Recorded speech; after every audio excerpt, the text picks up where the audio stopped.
Hello children, welcome to Ritu ma'am's online class. बच्चों, आज हम आपकी कक्षा चौथी की हिंदी की पाठ्य पुस्तक झिलमिल के पाठ 4 12 मास का अभ्यास करेंगे। बच्चों, पिछली कक्षा में हमने यह कविता पढ़ी थी और इसका सरलार्थ भी किया था। इस भाग में हम इसका अभ्यास करेंगे। तो देखो बच्चों, पेज नंबर 21 पर आ गए हैं हम अभ्यास पर। अभ्यास में सबसे पहले है शब्दार्थ। नंबर 1, आइए शब्दों के अर्थ जानें। देखो बेटा, सबसे पहले लिखा है फाग। फाग क्या होता है? मैंने आपको कविता का जब सरलार्थ कराया था तब भी बताया था। फाग होता है होली का उत्सव, होली का त्योहार। छिटकाता, छिटकाता का अर्थ होता है चारों ओर फैलाना। आम का पना, आम का पना होता है भुने हुए कच्चे आम का शरबत, उसे आम का पना कहते हैं। यह गर्मियों में पिया जाता है, यह गर्मी को दूर करता है। ताल, ताल का अर्थ होता है तालाब। फागुन, फागुन का अर्थ होता है फाल्गुन मास। आगे है अगहन, अगहन का अर्थ क्या होता है? अगहन का अर्थ होता है मार्गशीर्ष, यह भी एक महीना है, हिंदी महीना। अगला है पूस, पूस का अर्थ होता है पौष, यह भी हिंदी महीने का ही नाम है। आगे है कुवार, कुवार का अर्थ होता है आश्विन मास, आश्विन मास को कुवार कहते हैं। आगे है महावर, महावर का अर्थ होता है माघ मास की वर्षा। ठीक है बच्चों, चलो अब शब्दार्थ तो हो गए हैं। अब शब्दार्थ से आगे चलते हैं नंबर 2 पाठ से। क्या कविता में किन किन देशी महीनों के नाम आए हैं? क्रम से लिखें। तो देशी महीनों के नाम हमें लिखने हैं। मैंने आपको लास्ट क्लास में भी बताए थे, आज फिर से एक बार रिवाइज कर लेते हैं। देखो कौन कौन से हैं?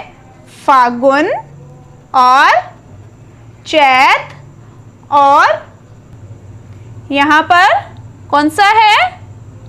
बैसाख, जेठ, आषाढ़ और सावन, भादो, और देखो सावन भादो के बाद कुवार, कार्तिक, अगहन, पूस, और इसके बाद है, देखो कौन सा है? माघ। ठीक है, तो बेटा ये 12 महीने हैं, इन्हीं के नाम हमें लिखने हैं यहाँ पर। तो देखो बच्चों, मैंने यहाँ लिख दिए हैं 12 के 12 महीने। अब चलते हैं अगले प्रश्न पर। अगला प्रश्न क्या है? देखो अगला प्रश्न है नंबर 6, फाल्गुन और कार्तिक मास में कौन कौन से त्योहार आते हैं? कौन कौन से आते हैं बताया था ना मैंने आपको। फाल्गुन में तो आता है होली, और कविता में भी दिया हुआ है ना, फागुन फाग खिलाता आता, मतलब फाल्गुन होली का त्योहार लेकर आता है। और कार्तिक मास में क्या लिखा है? देखो कविता में लिखा है ना, कार्तिक दिवाली चमकाता। तो कविता के अनुसार और वैसे भी कार्तिक मास में क्या आता है? दिवाली का त्योहार आता है। ठीक है, तो यही हम लिख देंगे। फाल्गुन मास में होली का त्योहार आता है व कार्तिक मास में दिवाली का त्योहार आता है। ठीक है, अगला प्रश्न है नंबर 11, आम का पना कौन से महीने में पीते हैं? देखो मैंने आपको शब्दार्थ में भी बताया था ना, आम का पना क्या होता है? आम का पना भुने हुए कच्चे आम का शरबत, और वो पीते हैं गर्मियों में। गर्मी कब आती है? जेठ के महीने में। तो देखो लिखेंगे आम का पना जेठ के महीने में पीते हैं, क्योंकि इस महीने में गर्म हवाएं चलती हैं। और आम का पना क्या करता है? आम का पना गर्म हवाओं से बचाता है, लू से बचाता है। तो चलो बच्चों, पेज नंबर 21 तक हो गया है, पेज नंबर 22 पर चलते हैं। हम आ गए हैं पेज नंबर 22 पर। प्रश्न संख्या 3, आपकी बात। क्या प्रश्न है? आपने आम का पना पिया है? बताइए आपको उसका स्वाद कैसा लगा। तो बताओ बच्चों, क्या आपने आम का पन्ना पिया है? कुछ ने पिया होगा, कुछ ने नहीं पिया होगा। अगर आपने नहीं पिया तो आप लिख देना कि नहीं पिया है। अगर पिया है तो उसका स्वाद बताना है।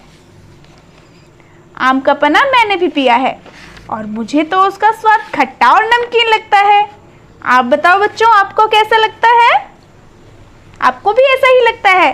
तो बस यही लिख देना है आपको। देखो, लिखना है, हाँ मैंने आम का पन्ना पिया है, मुझे उसका स्वाद खट्टा एवं नमकीन लगता है। ठीक है, देखो अगला है ख प्रश्न। सावन के महीने में आप किन के साथ झूला झूलते हैं और आपको कैसा लगता है? बताओ बच्चों, किस किस के साथ झूलते हैं? अपने भाई बहनों के साथ, अपने फ्रेंड्स के साथ, है ना, झूलते हैं ना? तो वही आपको लिखना है। तो देखो, लिखेंगे सावन के महीने में मैं अपनी बहन, भाई व अपने दोस्तों के साथ झूलता या झूलती हूँ। देखो, आप लड़के हो तो झूलता लिखना है और लड़की हो तो झूलती लिखना है। झूला झूलते समय मुझे बहुत अच्छा लगता है। आपको जैसा भी लगता हो आपको यहाँ लिखना है। ठीक है, मैंने इस तरीके से आपको उदाहरण के तौर पर लिखकर बता दिया है। आप अपनी तरफ से लिखना जैसा आपको लगता है। ठीक है, अगला है गैर प्रश्न है, आप सर्दी के मौसम में कौन कौन से कपड़े पहनते हैं? तो बताओ, कौन कौन से कपड़े पहनते हो आप? स्वेटर और कोट, जैकेट, गर्म टोपी, शॉल भी ओढ़ लेते हैं, है ना, गर्म कपड़े पहनते हैं वो सभी, है ना। तो लिखना क्या है? लिखेंगे मैं सर्दी के मौसम में गर्म कपड़े पहनता या पहनती हूँ। ठीक है, आप लड़की हो तो आपको लिखना है पहनती।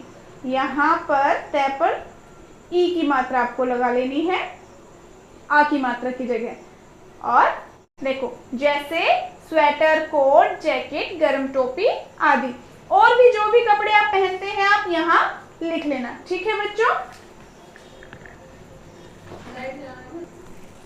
तो बच्चों, आज के लिए इतना ही। इसका आगे का अभ्यास नेक्स्ट क्लास में करेंगे।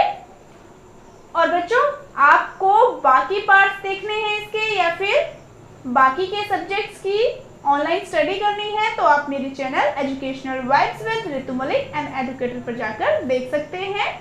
वहाँ आपको सारे वीडियोस अवेलेबल हो जाएंगी सभी सब्जेक्ट्स की। और हाँ, अगर आपने अब तक मेरे चैनल को सब्सक्राइब नहीं किया है तो चैनल को सब्सक्राइब जरूर करें और उसी के साइड में जो बेल आइकन है उसको जरूर प्रेस करें ताकि मेरी आने वाली सभी वीडियोस की नोटिफिकेशंस आपको मिलती रहे। तो फिर मिलते हैं नेक्स्ट वीडियो में, तब तक के लिए बाय बच्चों।